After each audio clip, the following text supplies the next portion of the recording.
Mon billet, analyse politique de la déclaration de M. Jean-Luc Billon. Jean-Luc Billon entre rupture déguisée et ambition personnelle assumée. Écoutons la déclaration, une partie donc de la déclaration donc de M. Jean-Luc Billon. Je demeure militant du PDCI RDA. Je suis candidat à l'élection présidentielle de 2025 pour le PDCI RDA. Que le parti ouvre le jeu démocratique les jours à venir. Dans tous les cas, je prends mes responsabilités. Je n'abandonnerai pas mes convictions.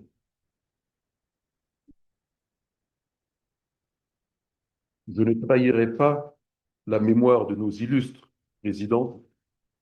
Je ne me tairai pas devant la souffrance du peuple de Côte d'Ivoire.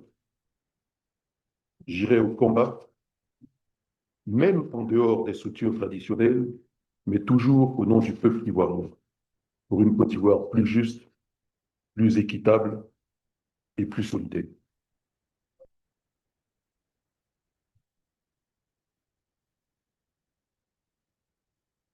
Dès à présent, nous entamons de grandes tournées à travers le pays.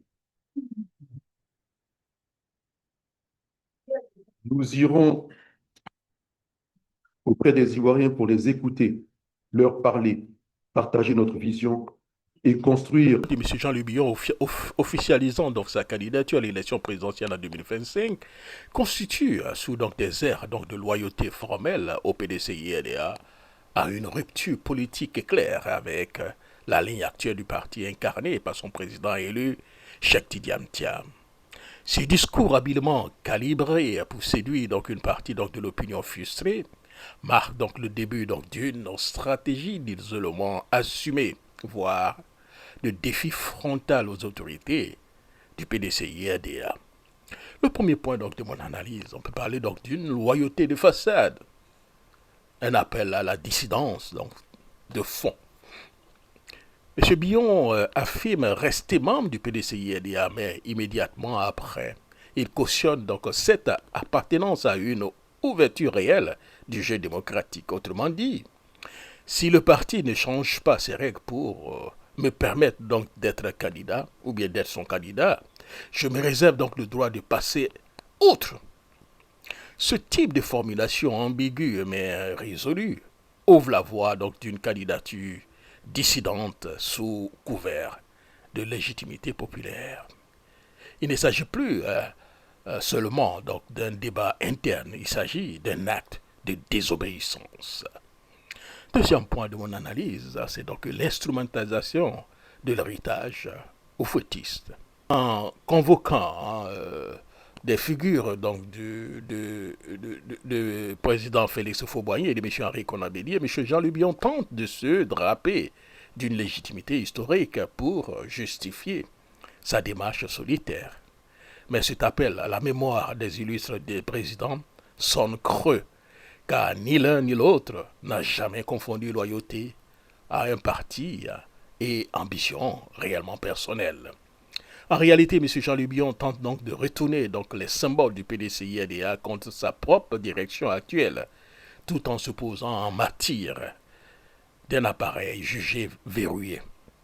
Alors, le troisième point de mon analyse, c'est donc le populisme de la tournée nationale. L'annonce donc du tournée nationale dès maintenant, sans validation donc des instances du PDCI-RDA, illustre donc une stratégie bien rodée. Court-circuiter les structures donc du parti pour parler au peuple en adoptant donc un ton populiste presque insurrectionnel.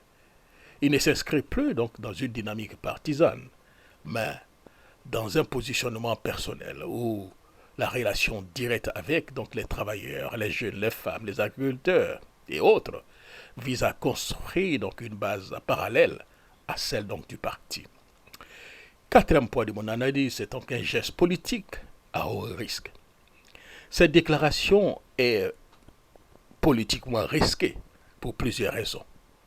La première raison, elle affaiblit donc le PDCI bien tente un temps soit peu d'affaiblir le PDCI à quelques mois donc d'un scrutin crucial alors que l'unité autour donc, du TIAM reste l'un des rares leviers de victoire. Deuxième point, elle expose bien à des sanctions internes, voire à une exclusion qui pourrait donc précipiter donc une fracture irréversible.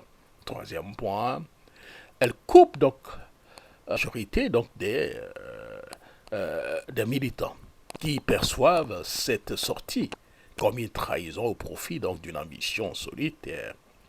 En somme, M. Jean Lubion prend donc le parallèle de la rupture avec l'espoir que l'appareil du PDCI-RDA s'effondrera sous la pression.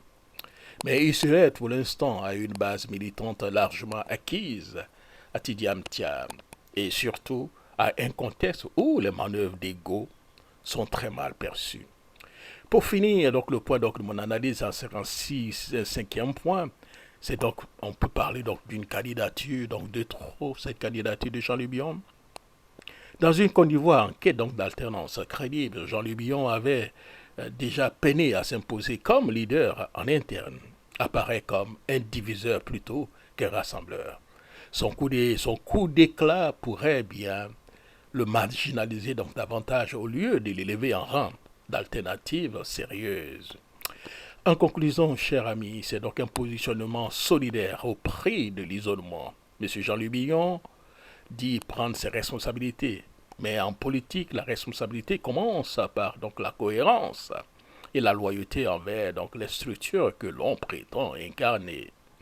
En l'état, sa déclaration ressemble moins à un projet collectif qu'à une candidature par défaut, nourrie par l'impatience, la frustration et l'oubli de ce que signifie réellement donc le mot discipline dans un grand parti politique. C'était donc mon billet, comme le dirait l'autre, ainsi va donc la politique ivoirienne. Et malheur en celui qui n'aurait pas du tout compris. Chaque chose en son temps. Merci beaucoup.